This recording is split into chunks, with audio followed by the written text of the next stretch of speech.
Our last topic for the semester is acids, bases, and then the buffers that we can make using them. In the video today, we're just going to start to look at what are acids, what are bases, and what are some properties of them. So we see acids and bases everywhere. Acids tend to be a little more common in our everyday lives.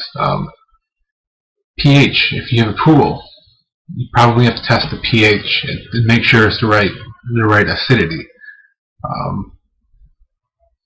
A lot of our foods have acids in them. As we'll see on the next slide, acids generally have a sour taste. So things that you eat that are sour are probably acids. Bases tend to have cleaning properties. If you looking at this picture, Drano has some base in it. Vinegar is an acid, actually. Ammonia is a base. Some things, aspirin is an acid. So what is an acid and what is a base? They really stand out from other compounds that we've talked about. Acids and bases really have their own group of compounds. As we said, acids taste sour. On the other hand, bases taste bitter. And also, if you've ever had bleach between your fingers, it's probably felt slippery. That's not just because it's bleach, it's because it's a base, and bases feel slippery. In the lab, we've used phenolphthalein. Phenolphthalein changes color with pH. So both of them, both acids and bases, are going to change the color of dyes if that dye is sensitive to pH. Acids in particular are able to cause metals to corrode. Bases actually prevent a lot of metals from corroding. One of the reasons that there's calcium in our drinking water is to keep the old lead pipes from dissolving, corroding, and getting into the water. The basic water keeps the lead out of our drinking water. And finally, acids and bases come together, they neutralize each other. So if you take an acid and a base, they completely cancel each other out, and you're just going to basically make water. So people discovered acids and bases a long time ago. In the 1800s, somebody named Arrhenius came up with a very simple definition of what an acid and a base is. And back then, they didn't really have an understanding of what exactly was going on at the molecular level. So the Arrhenius definition is based on observation. It's what makes sense when we observe something. And so he said that an acid, when you put it in water, makes hydrogen ions. Hydrogen ions are H+. And so when we talk about acids, we talk about hydrogen ions, we talk about H+, a lot of times we actually just call this a proton. So if you think about it, a hydrogen is just a proton and an electron.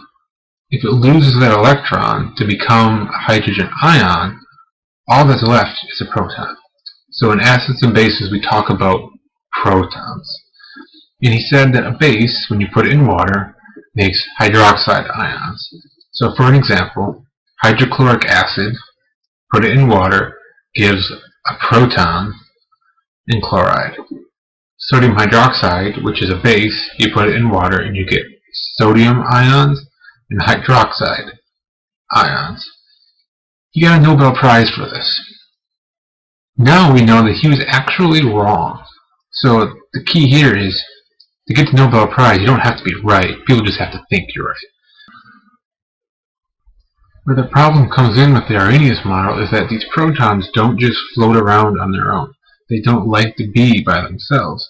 And so when they're in water, what they'll do is they'll find a water atom, a water molecule, and attach itself to that. So imagine you have an H2O, and you add an H+ to it. What you're going to get is H3O+. We call that hydronium ion. So here's our water, or H+. You just add this extra hydrogen onto the water, and now we have H3O+. And so this was discovered in the early 1900s, and this comes up and gives us our second definition of an acid and a base. This is the Bronsted-Lowry definition. So in the Bronsted-Lowry definition, it says an acid donates a proton to another substance. The key difference is Arrhenius said when you add an acid to water, it makes protons. When with the hydronium ion, we're not making protons. We don't have protons floating around. What the acid does is it donates a proton to water. So this covers that. So it says an acid donates a proton to another substance. And the flip side is a base accepts a proton from another substance. So when we put hydrochloric acid in water, the hydrogen, the proton, gets transferred from the hydrochloric acid over to the water to make a hydronium ion. If we add a base to water, this is ammonia. If we add ammonia to water, the base is going to accept a proton from the water. So one of these H's went over to here to give us NH4+, and now we do have our OH-. But we don't say ammonia is a base because it made the OH-. We say it's a base because it accepted the proton. So in an acid-base reaction, the acid is always going to give a proton to the base. That's always going to happen. Acid gives, the base receives. And so, if that's the case, if a base doesn't have to make OH- ions, all it has to do is accept a proton, some things can be bases even though they don't make hydroxide ions.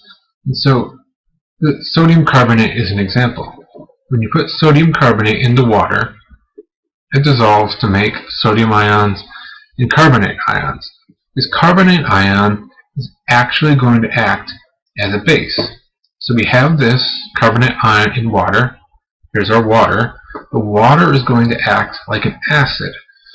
It's going to give a proton to the carbonate to make bicarbonate and hydroxide ion. The carbonate ion can also act directly with what we would consider an acid. Hydrofluoric acid is going to take this hydrogen, it's going to move it over here, so now we have fluoride ion and bicarbonate ion. We can break our acids and bases down into two categories. Strong acids, strong bases, weak acids, weak bases. It's going to be fairly simple to tell them apart and what the difference between them is. Strong acids, strong bases completely ionize in water. Generally, if it's a salt, it's going to completely ionize in water. If it's an ionic compound, it's going to completely ionize. Weak acids, weak bases only partially ionize, meaning when you put it in the water, the ions don't completely break apart. Only a portion of the molecules are going to break apart to make that proton, to make that OH- or whatever ions it's going to make. It has to do, it's the same idea as our strong and weak electrolytes. So, like I just said, strong acids are strong electrolytes. So if you can look at something and say, this is a strong electrolyte, it's going to completely dissociate when I add it to water, and it's an acid, it's a strong acid. Some examples of strong acids are hydrochloric acid, hydrobromic acid. Hydrochloric acid is by far the most common one that certainly we use in lab, in pretty much anywhere. Sulfuric acid is pretty common in labs sometimes, maybe not our lab. Nitric acid gets used fairly frequently. Strong bases are strong electrolytes also. So here is sodium hydroxide. This is solid sodium hydroxide. You put it into water, it completely dissociates into sodium ions and hydroxide ions. Generally, at least in this class, a strong base is going to have hydroxide ion right in the compound. It's going to be lithium hydroxide, sodium hydroxide, calcium hydroxide, potassium hydroxide, magnesium hydroxide. Notice that they all have hydroxide right in them. That is the very first clue that it's a strong base. On the other side, a weak acid are weak electrolytes. Only some of the molecules will break apart to make ions. So this is acetic acid. So if we look at our picture, you can see here is an acetic acid molecule that has not broken apart. CH3CO2H. Here's the one right next to it here has dissociated. This H that's on the end of this one is now gone. We have a negative charge in place of it. The H plus moved over here to this water molecule to make hydronium ion. Weak acids are fairly common. We use acetic acid all the time in lab. Carbonic acid is, as we'll learn in either this week or next week, is incredibly important in our bodies. We couldn't exist without carbonic acid. Citric acid in our orange juice, in our lemon juice, that's a weak acid. If you go through here, lactic acid, you've heard of a lot of these things. So weak acids are all over the place. Weak bases are again weak electrolytes. Generally this is going to be a base that does not have hydroxide right in the formula. Really the only one you're going to see is ammonia. So again, here's ammonia. This is NH3. It's weak because it doesn't completely ionize. So here is an NH3 that hasn't done anything. But here is one that accepted a proton from a water. This was H2O. It gave a hydrogen to NH3 to make NH4+, and the water is now just OH-. So here are some examples of weak bases. In lab, all you're really only ever going to see is ammonia. I think we will, if we haven't already, used calcium carbonate. That's our antacids, Mylanta, Tums, things like that. It's simply an idea of if you swallow a weak base, it's going to neutralize your stomach acid, and that will get rid of your indigestion. So a lot of these other things, calcium hypochlorite, methylamine, trimethylamine, we do, if you can tell by what it smells like, we do occasionally come in contact with these in our everyday life, but they aren't things that we use all the time, whereas with weak acids like vinegar and citric acid, we're with them all the time. So that's just a brief intro in acids and bases.